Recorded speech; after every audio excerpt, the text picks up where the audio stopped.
ಯಾರು ಯಾವ ಧರ್ಮಕ್ಕೂ ಕೂಡ ಧಕ್ಕೆ ಆಗದೆ ಇರತಕ್ಕಂಥ ರೀತಿಯಲ್ಲಿ ನಡ್ಕೋಬೇಕು. ಅವ್ರವ್ರ ಧರ್ಮ ಅವ್ರವ್ರಿಗೆ ದೊಡ್ಡದು. ಇದು ನಮ್ಮ ದೇಶ ಸರ್ವಧರ್ಮ ಸಮನ್ವಯ ದೇಶ. ಇದು ಎಲ್ಲರೂ ಕೂಡ ಅವ್ರವ್ರ ಧರ್ಮನ ಗೌರವಿಸ್ತಕ್ಕಂಥದ್ದು. ಅವ್ರವ್ರ ಧರ್ಮದ ಕೆಲಸ ಅವ್ರು ಮಾಡಬೇಕಾದ್ರೆ ಬೇರೆಯವ್ರು ಹೋಗಿ ಅದನ್ನು ಪ್ರಚೋದನೆ ಮಾಡ್ತಕ್ಕಂಥದ್ದು, ಅವ್ರಿಗೆ ತೊಂದರೆ ಕೊಡ್ತಕ್ಕಂಥದ್ದು, ಅನವಶ್ಯಕವಾದಂಥ ಗೊಂದಲ ಸೃಷ್ಟಿ ಮಾಡ್ತಕ್ಕಂಥದ್ದು ಅದು ಸರಿ ಇಲ್ಲ. ಯಾರು ಆ ಥರ ಈಗ ಎಲ್ಲರೂ ಮಾಡೋದಿಲ್ಲ, ಕೆಲವರು ಕಿಡಿಗೇಡಿಗಳಿರ್ತಾರೆ, ಅದನ್ನು ಮಾಡಲೇಬೇಕು ಅಂತಕ್ಕಂಥ ಉದ್ದೇಶ ಇಟ್ಕೊಂಡಿರ್ತಕ್ಕಂಥದ್ದು. ಎಲ್ಲ ಧರ್ಮದವರು ಇದ್ದಾರೆ ಕಿಡಿಗೇಡಿಗಳು. ಹಿಂದೂ ಧರ್ಮದಲ್ಲೂ ಕಿಡಿಗೇಡಿಗಳಿದ್ದಾರೆ, ಬೇರೆ ಧರ್ಮದಲ್ಲೂ ಕಿಡಿಗೇಡಿಗಳಿದ್ದಾರೆ. ಈ ಕಿಡಿಗೇಡಿಗಳಿಂದ ಧರ್ಮದ ಮಧ್ಯೆ ಗಲಾಟೆ ಆಗ್ತಕ್ಕಂಥ ವಾತಾವರಣವನ್ನು ನಿರ್ಮಾಣ ಆಗ್ತದೆ. ಅದಕ್ಕೆ ಯಾರು ತಪ್ಪು ಮಾಡಿದ್ರು ಕೂಡ ಅವ್ರನ್ನ ಈಗಾಗಲೇ ನಮ್ಮ ಉಸ್ತುವಾರಿ ಸಚಿವರಾದಂಥ ಚಲುವರಾಯಸ್ವಾಮಿ ಅವರು ಅದಕ್ಕಾಗಲೇ ಗಮನ ಹರಿಸಿದ್ದಾರೆ.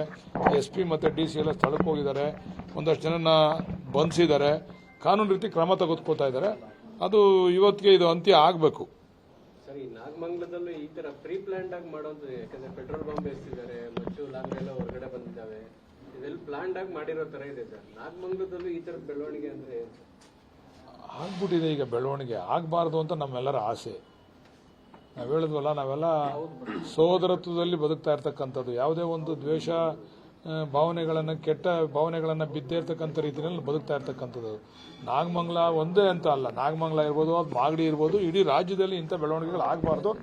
ಯಾರು ತಪ್ಪು ಮಾಡಿದ್ರು ಕೂಡ ಅವ್ರ ಮೇಲೆ ಕ್ರಮ ತೆಗೆದುಕೊಳ್ತಕ್ಕಂಥ ಕೆಲಸ ನಮ್ಮ ಸರ್ಕಾರ ಮಾಡ್ತಾ ಇದೆ. ನಮ್ಮ ಹೋಮ್ ಮಿನಿಸ್ಟರ್ ಕೂಡ ಇದ್ರ ಬಗ್ಗೆ ಅವರು ಕೂಡ ಹೇಳಿಕೆಯನ್ನು ಕೊಟ್ಟಿದ್ದಾರೆ. ಯಾರು ತಪ್ಪು ಮಾಡೋದು ತಪ್ಪಿಸಿದ್ರೆ ಶಿಕ್ಷೆ ಆಗೇ ಆಗ್ತದೆ. ಕುಮಾರಸ್ವಾಮಿ ಹೇಳ್ತಾರೆ, ಒಂದು ವರ್ಗದ ಜನರನ್ನ ಕಾಂಗ್ರೆಸ್ ಓಲೈಕೆ ಮಾಡ್ತಾ ಇದೆ, ಹೀಗಾಗಿ ಇಂಥ ಘಟನೆಗಳು ನಡೀತಾ ಇದಾವೆ ಅಂತ. ಕುಮಾರಸ್ವಾಮಿ ಅವರು ಈಗ BJP ಅವ್ರ ಜೊತೆ ಸೇರ್ಕೊಂಡಿರೋದ್ರಿಂದ ಆ ಮಾತು ಹೇಳ್ತಾ ಇದ್ದಾರೆ. ಕುಮಾರಸ್ವಾಮಿ ಅವರು ಈಗ ಅದನ್ನ ಮಾತು ಹೇಳಲೇಬೇಕು. ಮೊದಲು ಅವ್ರ ತಂದೆಯವ್ರು ಏನು ಹೇಳಿದ್ರು ಅಂತ ಜ್ಞಾಪಿಸ್ಕೊಳ್ಳಿ. ನಾನು ಮುಸಲ್ಮಾನಾಗಿ ಹುಟ್ಟಬೇಕು ಮುಂದಿನ ಜನ್ಮ ಅಂತಿದ್ರೆ ಅಂತೇಳಿ ಹೇಳಿದ್ದನ್ನು ಮರ್ತುಬಿಟ್ಟು ಅವ್ರಿಗೆ ಕುಮಾರಸ್ವಾಮಿ ಅವರು ಅಂತ ಕಾಣಿಸ್ತಿದೆ. ಕುಮಾರಸ್ವಾಮಿಯವರು ಏನೋ ಈ ಬೆಂಕಿ ಎತ್ಕೊಂಡಿರ್ತಕ್ಕಂಥ ಶೆಡ್ಡಲ್ಲಿ ಇದನ್ನ ಇರಿಯೋದು ಬೇಡ, ಕಡ್ಡಿ ಇರಿಯೋದು ಬೇಡ ಅಂತ ಹೇಳಿ ಅವ್ರಿಗೆ ಎಲ್ಲಿ ನಡೆದ್ರು ಕೂಡ ತಪ್ಪು ಮಾಡೋದು ತಪ್ಪೆ.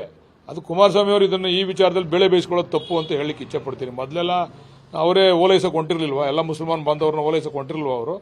ಇಲ್ಲಿ ಮುಸಲ್ಮಾನರು ಹಿಂದೂ ಅನ್ನೋ ಪ್ರಶ್ನೆ ಅಲ್ಲ. ಎಲ್ಲೂ ಕೂಡ ಇಂಥ ಘಟನೆಗಳಾಗಬಾರ್ದು. ಯಾವುದೇ ಧರ್ಮಕ್ಕಾಗಲಿ, ಅವ್ರ ಧರ್ಮಕ್ಕೂ ಅಪಚಾರ ಆಗಬಾರ್ದು, ಹಿಂದೂ ಧರ್ಮಕ್ಕೂ ಅಪಚಾರ ಆಗಬಾರ್ದು. ಆ ರೀತಿ ನಾವು ಹಿಂದಿನಿಂದನೂ ಕೂಡ ನಡ್ಕೊಂಡು ಬಂದಿರತಕ್ಕಂಥದ್ದು. ಅದನ್ನ ಪಾಲಿಸ್ಕೊಂಡು ಹೋಗ್ಬೇಕು. ಯಾವ ಧರ್ಮದವ್ರು ತಪ್ಪು ಮಾಡಿದ್ರು ಕೂಡ ಅದು ಕೂಡಲೇ ಅವ್ರ ಮೇಲೆ ಕ್ರಮ ಆಗಬೇಕು. ಮುಂದೆ ಈ ರೀತಿ ಆಗದೆ ಇರತಕ್ಕಂಥ ರೀತಿಯಲ್ಲಿ ಸರ್ಕಾರ ಕ್ರಮ ವಹಿಸ್ತದೆ. ಸೂಕ್ಷ್ಮವಾಗಿರುತ್ತೆ ಮೆರವಣಿಗೆಗಳು ಇರ್ತವೆ. ಸರ್ಕಾರ ಕಟ್ಟುನಿಟ್ಟಿನ ಕ್ರಮ ಮುಂಚೆ ತೆಗೆದುಕೊಂಡು ಇಂಥ ಘಟನೆಗಳಾಗಲಿಲ್ಲ.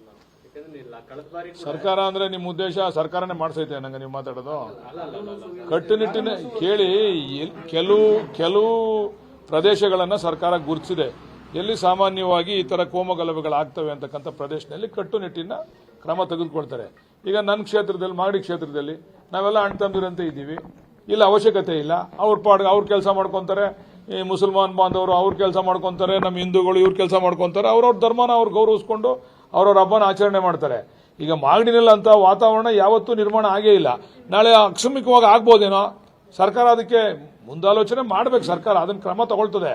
ಬಟ್ ನಾಗಮಂಗಲದಲ್ಲಿ ಇಂಥ ಘಟನೆ ಯಾವಾಗಲೂ ಕೂಡ ಆಗಿರಲಿಲ್ಲ. ಇದು ಆಗಬಾರ್ದಾಗಿತ್ತು, ಆಗಿದೆ. ಮಾಡಿರೋರು ತಪ್ಪು ಮಾಡಿರೋರು ಶಿಕ್ಷೆ ಅನುಭವಿಸ್ತಾರೆ. ಸರ್, ಮೊದಲೆಲ್ಲ ಕರಾವಳಿ ಭಾಗದಲ್ಲಿ ಆಗಿರ್ಬೋದು, ಬೇರೆ ಬೇರೆ ಕಡೆ ಆಗ್ತಾ ಇತ್ತು. ಹಳೆ ಮೈಸೂರು ಭಾಗದಲ್ಲಿ ಈ ರೀತಿಯ ಪ್ರಕರಣಗಳು ಆಗ್ತಾ ಇರಲಿಲ್ಲ. ಇತ್ತೀಚೆಗೆ ಬೆಳವಣಿಗೆಗಳೇ ಆಗ್ತಾ ಇದೆ ಸರ್. ಮಂಡ್ಯದಲ್ಲಿ ಪ್ರಕರಣ ಆಯ್ತು, ಈಗ ಈ ಪ್ರಕರಣ ಯಾಕೆ ಸರ್? ಅದು ಇದನ್ನು ಯಾರು ಕೂಡ ನಾವು ಅದನ್ನ ಬೆಂಬಲಿಸಲ್ಲ. ನಾವು ಈಗಾಗಲೇ ಹೇಳಿದೀವಲ್ಲ, ಎಲ್ಲರೂ ಅವ್ರವ್ರ ಧರ್ಮ ಅವ್ರವ್ರಿಗೆ ದೊಡ್ಡದು. ಅವ್ರವ್ರ ಧರ್ಮ ಅವ್ರವ್ರು ಗೌರವಿಸಬೇಕು. ಬೇರೆ ಧರ್ಮದವ್ರ ಮೇಲೆ ಈ ರೀತಿ ಮಾಡ್ತಕ್ಕಂಥದ್ದು ಅದು ಒಳ್ಳೆ ಬೆಳವಣಿಗೆ ಅಲ್ಲ. ಎಲ್ಲೂ ಏನೂ ಆಗಿಲ್ಲ. ಒಂದೊಂದು ಕಡೆ ಹಿಂಗೆ ಆಗ್ತವೆ, ಆಕಸ್ಮಿಕವಾಗಿ ಆಗ್ತಕ್ಕಂಥ ಘಟನೆಗಳು. ಅದನ್ನೇ ನೀವು ಮಾಧ್ಯಮದವರು ಅಲ್ಲಂಗಾಗಿದೆ, ಇಲ್ಲಿ ಹಿಂಗಾಗಿದೆ, ಕರಾವಳಿಲಿ ಆಯ್ತಿತ್ತು, ಈಗ ಇಲ್ಲಿ ಶುರು ಆಗದೆ ಅಂತ ಹೇಳೋದು ಬೇಡ. ದಯಮಾಡಿ ನಮ್ಮ ಭಾಗದಲ್ಲಿ ನಾವೆಲ್ಲ ಅಣ್ತಂದ್ರಂತ ಇದ್ದೀವಿ, ಹಂಗೆ ಮುಂದೆನೂ ಕೂಡ ಇರ್ತೀವಿ. ಆಹಾರ ಆಗಿದೆ ಸರ್. ಕಾಂಗ್ರೆಸ್ ಓಲೈಕೆ ರಾಜಕಾರಣದಿಂದ ಇಂಥ ಪರಿಸ್ಥಿತಿ ಬಿಜೆಪಿಗೆ ಏನು ಆಹಾರ ಆಗಿದೆ? ಹಂಗ ನೋಡಿ, ಹಿಂದೂ ಮುಸಲ್ಮಾನ್ ವಿರೋಧಿಗಳ ಬಿಜೆಪಿಯವರು. ಯಡಿಯೂರಪ್ಪನವರು ಟೋಪಿ ಹಾಕೊಂಡು ಬಿರಿಯಾನಿ ತಿಂದಿದ್ದು ನೋಡಿಲ್ವಾ? ಜಗದೀಶ್ ಶೆಟ್ಟರ್ ಹೋಗಿದ್ದು ನೋಡಿಲ್ವಾ? ಶೋಭಾ ಕರಂದ್ಲಾಜೆ ಅವರು ಮಸೀದಿಗೆ ಹೋಗಿ ಬಂದಿರೋದು ನೋಡಿಲ್ವಾ? ಸುಮ್ಮನೆ ಇವೆಲ್ಲ ವೋಟ್ ನಾಸೆಗೋಸ್ಕರ ಮಾಡ್ತಾ ಇರ್ತಕ್ಕಂಥ ಗಿಮಿಕ್ಗಳು. ಅವರ ನಿಯೋಗ ನಾಗಮಂಗಲಕ್ಕೆ ಭೇಟಿ ಕೊಡ್ತಾ ಇದೆ, ವಿಜೇಂದ್ರ ಅವರು ಹೋಗ್ತಾ ಇದ್ದಾರೆ. ಬಿಜೆಪಿ ಅವ್ರಿಗೆ ಸದ್ಯ ಇಂಥವು ಕಾಯ್ತಾ ಇರ್ತಾರೆ. ಅಭಿವೃದ್ಧಿ ವಿಚಾರದಲ್ಲಿ ಯಾವತ್ತೂ ಕೂಡ ಅವ್ರ ಮತ ಕೇಳ ಅಭ್ಯಾಸನೇ ಇಲ್ಲ. ಜಾತಿಗಳ ಮಧ್ಯೆ ವಿಷ ಬೀಜ ಬಿತ್ತು ಸಮಾಜದಲ್ಲಿ ಈ ತರ ಕೆಟ್ಟ ಪರಿಸ್ಥಿತಿಯನ್ನ ಉಪಯೋಗ ಪಡ್ಕೊಳ್ಳಿಕ್ಕೋಸ್ಕರ ಹೋಗ್ತಾ ಇದ್ದಾರೆ.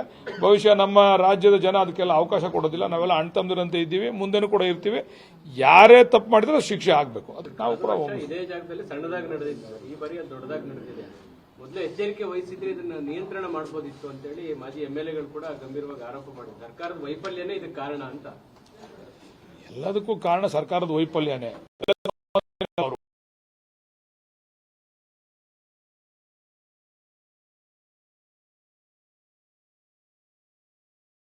ಇದ್ರ ಹೊಣೆ ಹೊರಲೇಬೇಕು. ಮುಂದಿನ ದಿವಸದಲ್ಲಿ ಇದ್ರ ಬಗ್ಗೆ ಮುನ್ನೆಚ್ಚರಿಕೆ. ಕೆರಗೋಡು ಮತ್ತೆ ನಾಗಮಂಗಲ ರಾಜಕೀಯ ಪ್ರೇರಿತ ರಾಜಕೀಯ ಪಿತೂರಿ ಇದ್ದೆ ಅಂತ ಅನ್ಸುತ್ತಾ ಅಂತ ನಾನು ಹೇಳಿಲ್ವಾ ನಮ್ಮ ಮಾಜಿ ನಾಯಕರ ಮಾತು ಸ್ಟೇಟ್ಮೆಂಟಾ? ಇಂಥದ್ರಲ್ಲಿ ಮಾಜಿ ನಾಯಕರು ಗೌರವಯುತವಾಗಿರುವಂತಹ ಸ್ಟೇಟ್ಮೆಂಟ್ಗಳನ್ನ ಕೊಡಬೇಕು. ಅವರೇ ಪ್ರಚೋದನೆ ಬರತಕ್ಕಂಥ ರೀತಿಯಲ್ಲಿ ಏನೋ ಮುಸಲ್ಮಾನರನ್ನೇ ಓಲೈಸ್ತಾರೆ ಇವರು ಅಂತಕ್ಕಂಥ ರೀತಿಯಲ್ಲಿ ಆ ರೀತಿಯಲ್ಲಿ ಒಬ್ಬ ಮಾಜಿ ಮುಖ್ಯಮಂತ್ರಿಗಳು ಹೇಳ್ತಕ್ಕಂಥದ್ದು ಸೂಕ್ತ ಅಲ್ಲ. ಅವರಂತವ್ರಿಂತ ಹೇಳಿಕೆ ಕೊಟ್ಟಾಗಲೇ ಇವೆಲ್ಲ ಪ್ರಚೋದನೆ ಜಾಸ್ತಿ ಆಯ್ತದೆ.